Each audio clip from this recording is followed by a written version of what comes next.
మెహందీ అస్సలు పెట్టడం రాని వాళ్ళకి కూడా నేను వీడియోలో బ్రైడల్ మెహందీ ఈజీగా ఎలా వేసుకోవాలి, మంచి లుక్ తోటి, హెవీ లుక్ తోటి అనేది నేను మీకు చూపిస్తాను. 7th 8th క్లాస్ పిల్లలు కూడా ఈజీగా వేయొచ్చు. 1 రూపీ కాయిన్ యూజ్ చేస్తాను. ఏదైనా సర్క్యులర్ది మీరు ఏదైనా యూజ్ చేసుకోవచ్చు, చిన్న ఆబ్జెక్టివ్. దాంతో మీరు సర్క్యులర్గా డాట్స్ అనేవి పెట్టుకోవాలి. డాట్స్ అనేవి నీట్గా రావడం కోసం మనం సర్క్యులర్ ఆబ్జెక్ట్ నార్మల్ హ్యాండ్తో గీసే కంటే కూడా రౌండ్గా వస్తుంది కదా, అందుకోసమని నేను కాయిన్ యూజ్ చేసి రౌండ్గా పెట్టేశాను. ఇలానే మీరు అన్నీ ఒక కర్వ్ షేప్లో అన్నీ రౌండ్గా మీరు డాట్స్ పెట్టేసుకోవాలి. అంటే ఎన్ని డాట్స్ అనేవి మీకు ఫ్లవర్ షేప్ ఎంత దగ్గరగా కావాలి అనే దాన్ని బట్టి మీరు ఇష్టంగా పెట్టుకోవచ్చు. నేనైతే క్లోజ్గా కావాలని పక్కన దగ్గరే పెడుతున్నాను.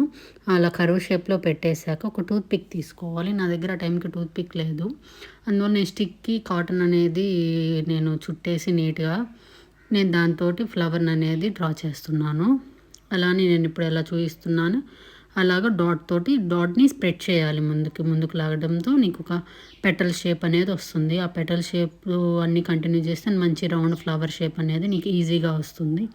ఎలా మెహందీ నువ్వు సపరేట్గా వేయడం అవసరం లేకుండా సేమ్ ప్రాసెస్ అన్ని సర్కిల్స్ మీరు అప్లై చేసుకోవాలి.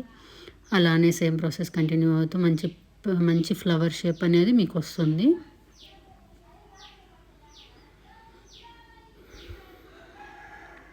ఫ్లవర్ షేప్ వచ్చాక లుక్ బాగుంటుంది, కానీ ఎప్పుడైతే మనం బార్డర్ లైన్ డ్రా చేసుకుంటామో ఫ్లవర్ అని ఏదైనా ఒక డిజైన్ అనేది హైలైట్ అవుతుంది.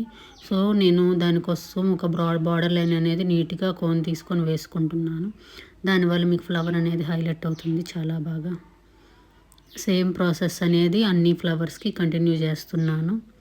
లుక్ అనేది కంప్లీట్గా ఒక మంచి ఫ్లవర్ లుక్ వచ్చేస్తుంది మీరు హైలైట్ చేయడం వల్ల. జస్ట్ షేడింగ్ తోటి అంత మంచి రౌండ్ షేప్ రాదు కదా, అలా రావడంతో మనం ఎప్పుడైతే నెక్స్ట్ కంటిన్యూయేషన్ డిజైన్ దానికి కంటిన్యూ చేస్తామో ఫ్లవర్స్కి టచ్ చేసేసి వేసేస్తే ఫ్లవర్ లుక్ పోతుంది, ఫ్లవర్ లుక్ పోతుంది. సో నేను దానికోసం మంచిగా ఒక లైన్ అనేది వేసుకుంటున్నాను. ఫ్లవర్ షేప్లో కర్వ్స్ అన్నీ కరెక్ట్గా ఆ లైన్ అనేది వేసుకుంటున్నాను. ఆ లైన్కి బేస్ చేసుకొని నేను లైన్స్ అనేవి డ్రా చేసుకుంటున్నాను. హారిజంటల్ వర్టికల్ లైన్స్ తోటి నేను చెక్స్ వచ్చేటట్టు మీకు కన్వీనియంట్గా మీరు డ్రా చేసుకోవచ్చు.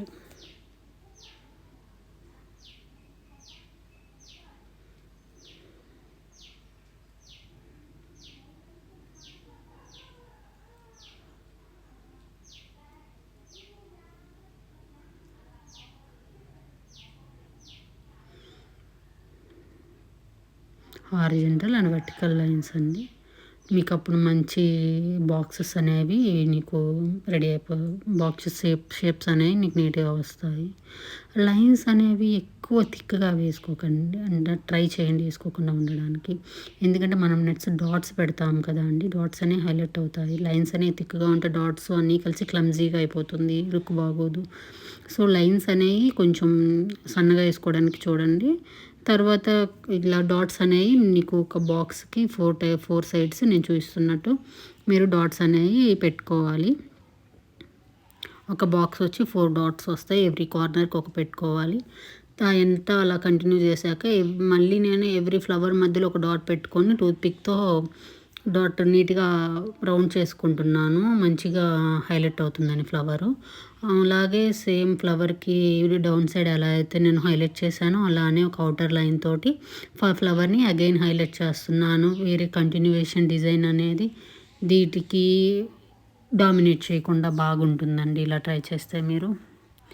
లేటర్ నేను దాన్ని అవుటర్ లైన్కి బేస్ చేసుకొని ఒక లైన్స్ మీకు నచ్చిన స్పేస్ పెట్టుకోండి. మీ హ్యాండ్ లెంత్ని బట్టి ఒక స్పేస్ తోటి నేను లైన్స్ అనేవి డ్రా చేశాను. నేనైతే ఒక 5 లైన్స్ డ్రా చేశాను.